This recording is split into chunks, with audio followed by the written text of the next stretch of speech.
अगर भगवान आपके सामने खड़े हों और आप उन्हें पहचान ही ना पाएं, तो समझ लीजिए वो परीक्षा नहीं, निर्णय का क्षण है। क्योंकि शिव गलती माफ कर देते हैं, पर अहंकार नहीं।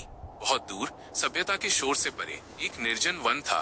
वहाँ रहता था एक साधक, साधारण नहीं, वर्षों की तपस्या करने वाला साधक। कठोर व्रत और आंखों में एक ही आकांक्षा, शिव मुझे दर्शन दे। दिन निकलता, रात ढलती, ऋतुएं बदलती, पर साधक का जीवन एक ही वृत्त में घूमता, मंत्र जप, ध्यान और मौन। धीरे धीरे उसके मन में एक विचार जन्म लेने लगा, मैं योग्य हूँ, मैंने सब त्याग दिया है, संसार, सुख, संबंध, सब। वो सोचने लगा, शिव तो तब से ही मिलते हैं। एक दिन उसके आश्रम के द्वार पर एक वृद्ध भिक्षुक आया, फटे हुए वस्त्र, कांपते हाथ, कमजोर देह और आंखों में अद्भुत शांति। उसने बहुत धीरे कहा, पुत्र, थोड़ा जल मिल जाए।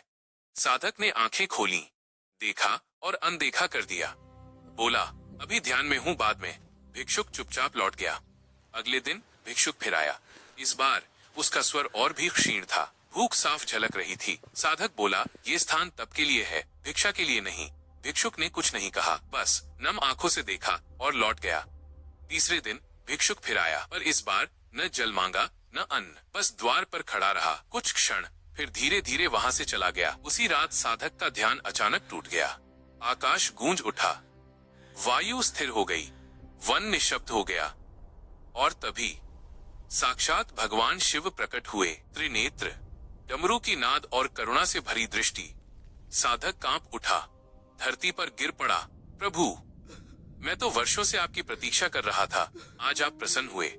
शिव मुस्कुराए, शांत स्वर में पूछा, और जो 3 दिन तुम्हारे द्वार पर आया था, उसे क्यों नहीं देखा? साधक स्तब्ध रह गया, उसका हृदय धड़कना भूल गया। शिव बोले, तुम मुझे ध्यान में खोजते रहे और मैं तुम्हारे द्वार पर खड़ा था। तुमने तप तो किया, पर करुणा नहीं। याद रखो, जो करुणा में असफल होता है, वो साधना में भी अपूर्ण होता है। क्षण भर में शिव अंतर ध्यान हो गए।